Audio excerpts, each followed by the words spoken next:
I've been flying in and out of American airports for the better part of 2 decades now. I've watched the rules change, I've seen the TSA tighten its grip, and I've learned to adapt. But every now and then, a regulation slips through the cracks that catches even the most seasoned travelers completely flat-footed. And right now, there is a new rule regarding checked baggage that is causing absolute chaos at baggage claims from JFK to LAX. It's not about the size of your suitcase. And it's not about the weight limit. It's something far more subtle and, frankly, far more annoying. I'm talking about the new mandate regarding lithium batteries and the devices they power, but not in the way you think. We all know we can't put loose lithium batteries in checked luggage. That's old news. But the enforcement and the specific interpretation of what constitutes a installed battery versus a removed one has shifted dramatically, and travelers are losing expensive gear and facing delays because of it.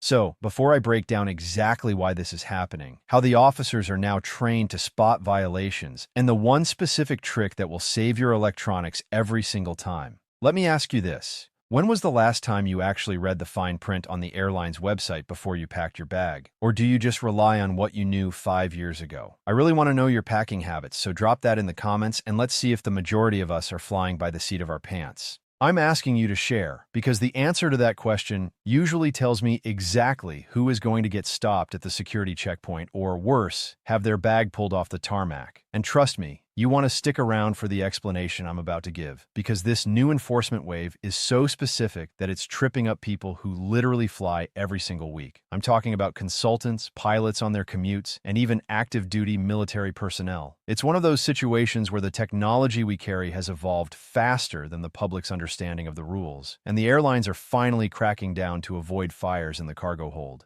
To really understand why this is happening, we have to go back to the basics of why we have these rules in the first place. It's not just the TSA being difficult, although sometimes it certainly feels that way. It's about the very real, very terrifying risk of a fire in the belly of an airplane. Lithium-ion batteries, which power everything from our laptops to our toothbrushes, are incredibly energy-dense.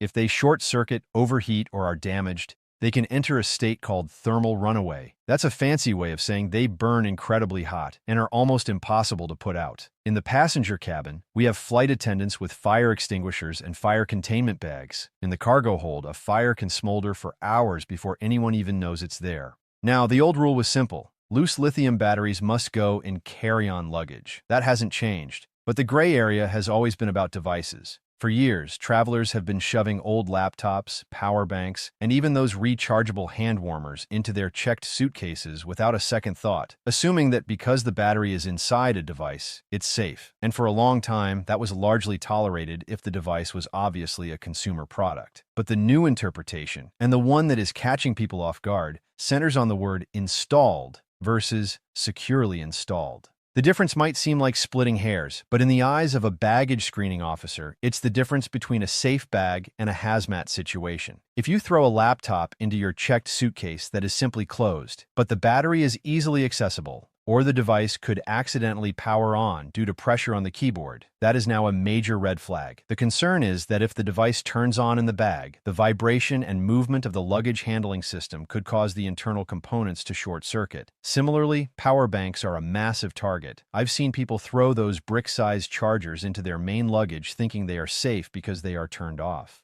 But a power bank is, by definition, a loose battery with a circuit board.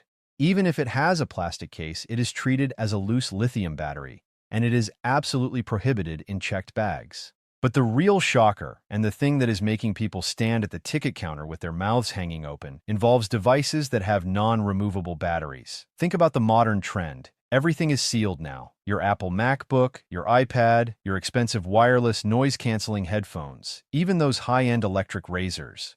The airlines and the regulatory bodies are now taking the stance that if the device is powered by a lithium battery, and that battery is not designed to be removed by the user, the device itself must be treated with extreme caution. The rule used to be that you could pack these items as long as they were in the device. The new enforcement is that the device must be completely powered off, protected from accidental activation, and ideally packed in a manner that prevents the battery from being crushed or punctured. I watched a woman at the Delta counter in Atlanta last month get told she had to remove a high-end DJI drone from her checked bag. She argued that the battery was inside the drone, so it was fine. The agent patiently explained that because the drone had a history of battery fires and because the battery was a high-capacity unit that could be easily damaged by the luggage bouncing around, it had to be carried on. She ended up having to repack her entire suitcase at the counter, holding up the line because she didn't have room in her carry-on for the bulky drone. This is the new reality. It's not enough to just say it's in a device. The device must be in a state that is functionally inert. This also ties into a massive misunderstanding about what checked baggage actually is in the modern era.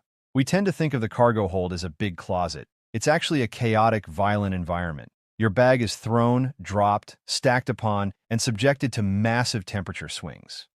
If you've ever seen the baggage handlers working the ramp, you know they aren't gently placing your suitcase on a velvet pillow. They are moving hundreds of bags an hour. So if you have a device with a lithium battery that is not physically locked in place, like a laptop sitting in a sleeve, not in a padded, rigid case, it's going to get jostled. That jostling can depress the power button. A depressed power button in a bag full of clothes can generate heat. Heat leads to fire. And here is where the opinions start to flow, because I honestly think the airlines have done a terrible job of communicating this nuance. They send out generic emails that say, please pack all lithium batteries in your carry-on.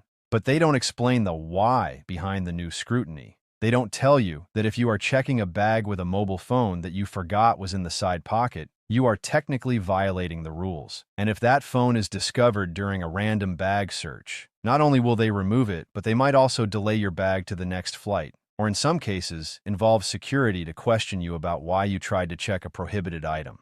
Ignorance is not an excuse when it comes to aviation security. I want to dig into the psychology of the traveler here because it's fascinating. We have become so accustomed to having devices with us that we don't even register them as batteries anymore. We think of them as my phone or my tablet. We don't mentally categorize them as hazardous materials. I'm guilty of it too. I once almost checked a bag that had a small action camera in it. I just thought of it as a camera. It wasn't until I was zipping the bag that I stopped and thought, wait, that has a lithium-ion battery that is about the size of my thumb. That tiny little battery, if crushed, can erupt in flames. That moment of realization is what saves you from the headache. So, what exactly is the new rule that is catching people? It's the enforcement of the no loose lithium batteries rule to include devices that are easily turned on or damaged. Specifically, the FAA and the DOT have been pushing airlines to be more vigilant about power banks and electronic cigarettes. Those two items are the biggest offenders. E-cigarettes and vaping devices have a notorious history of catching fire. You are not allowed to pack them in checked luggage under any circumstances, even if they are in a protective case, because the batteries are often unregulated and prone to failure. I've seen people try to hide them in toiletry bags, and it never ends well. The airlines are now training their check-in agents and gate agents to ask specific questions. If you are checking a bag and you look like a traveler, they might ask, do you have any spare lithium batteries or electronic cigarettes in your checked luggage? But the savvy agents are now rephrasing it. They are asking, do you have any devices that power on or charge up? That question is designed to make you think. If you have a rechargeable beard trimmer, that's a device that powers on. It should be in your carry-on if you are worried about it. The safest practice, and the one I've adopted, is to assume that if it has a rechargeable battery, it belongs in my personal item or carry-on bag. The only exception is if the device is so large that it's impractical, like a mobility scooter or a medical device, and those have their own specific protocols. Let's talk about the real-world scenarios that are playing out right now. Scenario 1. You are flying home for the holidays. You pack your suitcase full of gifts and clothes. You also toss in an old Kindle Fire that you plan to give to your niece. You put it in the middle of the bag, surrounded by sweaters, thinking it's protected. The TSA screens your bag. The X-ray operator sees the distinct rectangular shape of a tablet with a dense battery. They flag the bag for physical inspection. An officer opens your bag, digs through your clothes, and finds the tablet. They then have to decide, is this tablet safe? They will check to see if the power button is being pressed by the surrounding items. If it is, they will likely remove it, put a notice in your bag, and send the tablet to the lost and found, or destroy it if it's deemed a hazard. You arrive at your destination, and the tablet is gone. You are furious, but you have no recourse because you violated the terms of carriage. Scenario 2. You are a business traveler. You have a presentation in the morning, so you pack your laptop in your checked bag because your carry-on is full of samples. You figure it's fine because you turned it off.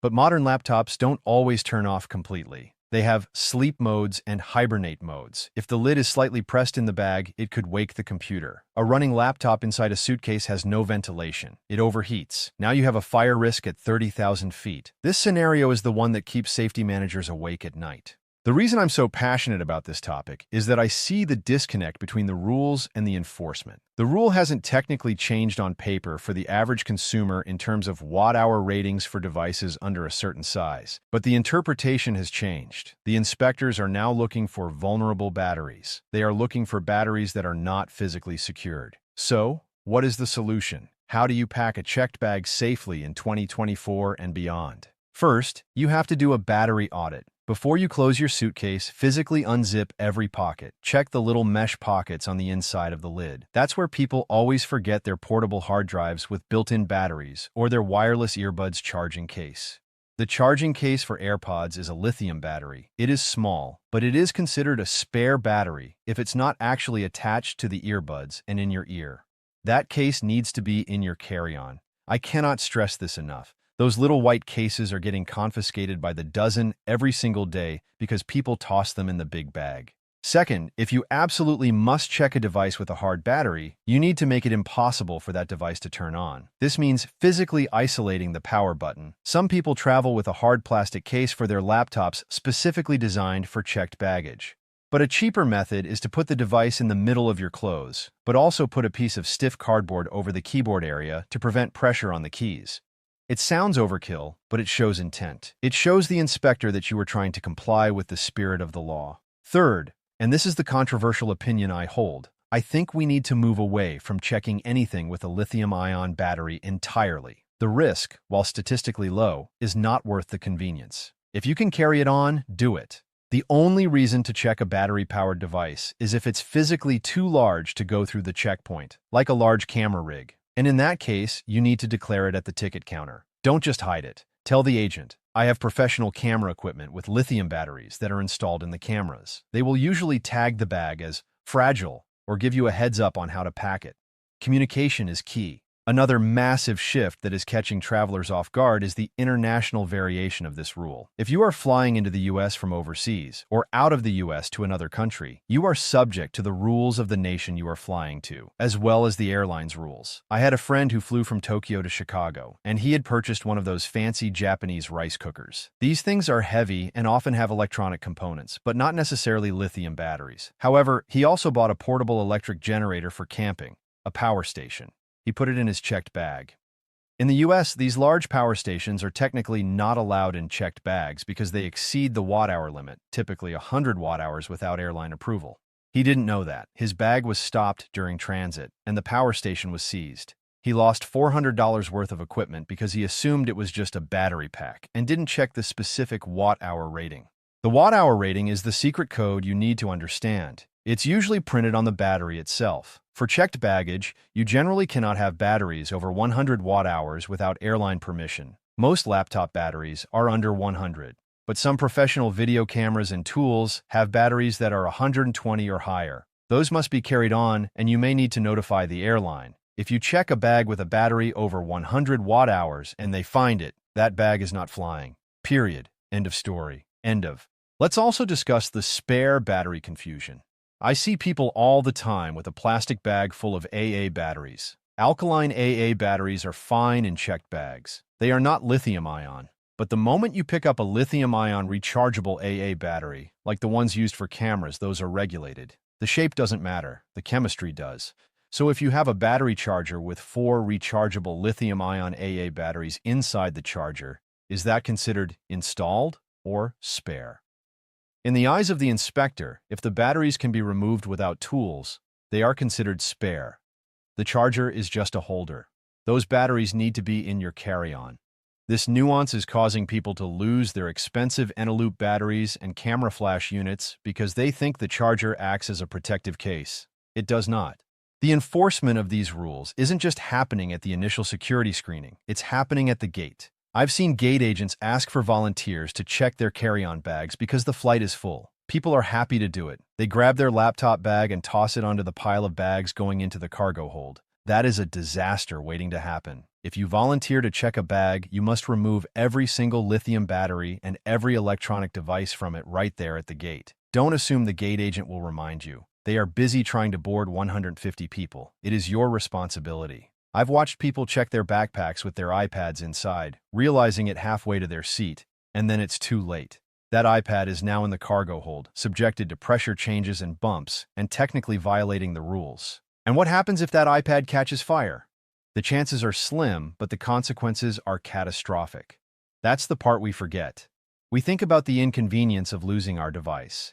The airlines think about the loss of the aircraft and the lives on board. That is why they are being so strict. That is why this new enforcement is here to stay. There's also a socioeconomic angle to this that I find interesting. The people getting caught the most are the occasional travelers, the ones who fly once a year for a vacation. They pack everything they own into one giant suitcase, including the power bank they use at the beach to charge their phone, the kids' leap pads, and the backup camera battery. They are utterly shocked when the TSA notice is in their bag and their power bank is gone. They feel victimized by the system. The frequent flyers, we know the drill. We empty our checked bags of anything electronic. We treat the checked bag like a dumb container for clothes and toiletries only. Anything that sparks, computes, or beeps goes in the backpack. This brings me to the concept of the personal item. Use it wisely. If you're on a budget airline that charges for carry-on rollers but allows a free personal item, make that personal item a large backpack or a sturdy tote bag. Put all your tech in there. Don't try to stuff your laptop into your checked roller bag to save space in the personal item. It's not worth the risk. The space savings are negligible compared to the headache of replacing a laptop. I also want to warn you about smart luggage. You remember that trend a few years ago? Suitcases with built-in batteries so you could charge your phone? Those are essentially banned for checked baggage unless the battery is easily removable. And if you remove the battery, the suitcase is just a dumb suitcase. But if you have smart luggage with a non-removable battery, you can never check it. It must be a carry-on. If you forget and check it, they will remove the battery, possibly damaging your suitcase, or they will refuse to take the bag. I saw a family at Orlando Airport trying to check 4 smart suitcases, and the agent had to explain to them that every single one of them needed to have the batteries removed and carried into the cabin. They had no tools, no way to open the compartments. They ended up having to carry the suitcases to the gate as carry-ons, and they barely fit in the overheads. It was a mess. Now let's get into the specifics of the TSA's technology. They are using advanced X-ray machines that can detect the specific chemical signature of lithium. The machines don't just see a shape, they can analyze the density and the material. So if you think you can hide a power bank inside a shoe or wrapped in tin foil, you are wrong. The machine flags it immediately. The human operator then zooms in and sees the distinct pattern of lithium cells. You are not outsmarting the technology. You are just wasting everyone's time. The new algorithm in these machines is specifically trained to look for batteries in checked baggage because of the increased focus on fire risk. Another layer to this is the rise of personal air conditioners and portable fans. With the heat waves, people are buying those neck fans that blow air on you. Almost all of them have lithium batteries. People pack them in checked bags after their vacation, forgetting they are in there. These devices are often poorly made, with questionable battery quality. They are a huge red flag. If you have one of those, it goes in your carry-on.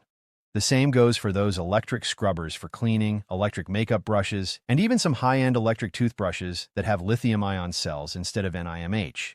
Check the base of the toothbrush. If it has a lithium warning symbol, it's a carry-on item. The rule also applies to medical devices, but with a huge asterisk. If you have a CPAP machine or a portable oxygen concentrator, these are allowed, but you should declare them.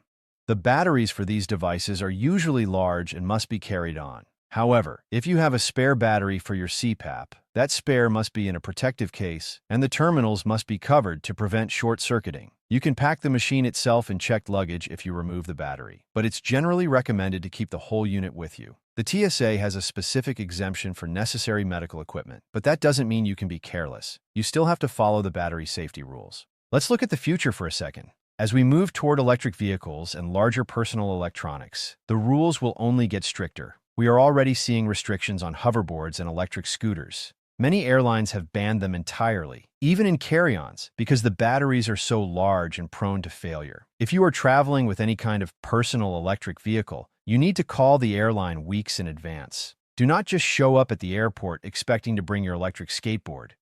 You will be turned away. I've seen it happen. A kid with his birthday present, an electric skateboard, crying at the check-in counter because the airline said no. The parents didn't check the rules. It ruined their vacation before it started. The takeaway here is that the new rule is really an old rule with new teeth. The FAA has been saying this for years, but the culture of compliance has shifted. The airlines are facing pressure from regulators and from the pilots' unions to be more aggressive. The pilots don't want a fire in the hold, so the baggage handlers and the gate agents are now the front line. They are being told, if you see a battery, pull the bag. It's easier for them to remove the item and delay the bag than to risk a catastrophe. So, how do you avoid being caught off guard? You adopt a mindset. The mindset is that your checked bag is for inanimate objects only: clothes, books, paper books, not Kindles, shoes, and toiletries that are not aerosol or flammable. Everything else goes in the cabin. If you pack with that philosophy, you will never have a problem. The moment you start thinking, well, it's just a small battery, you are playing with fire, literally and figuratively. And let's talk about the aftermath. What happens if you get to your destination and your bag is delayed or your item is missing? You go to the baggage service office. They will tell you that if an item was removed for safety reasons, it is destroyed. You cannot get it back. It is considered a hazardous material, and they are not going to store it or return it to you. So, you lose the item and you have to deal with the airline for compensation. But most contracts of carriage specifically exclude hazardous materials from liability. So, you might be out of luck entirely. I want you to remember the human element here. The TSA officer, the gate agent, the ramp worker, they are not trying to ruin your day. They are trying to prevent an explosion. It's easy to get angry when you are tired and rushing, but take a breath. If they tell you that you can't check that item, thank them. They just saved you from a potential disaster. Then, figure out how to repack. Maybe you have to wear that extra jacket to free up space in your carry-on for the laptop. Maybe you have to ship the power bank home.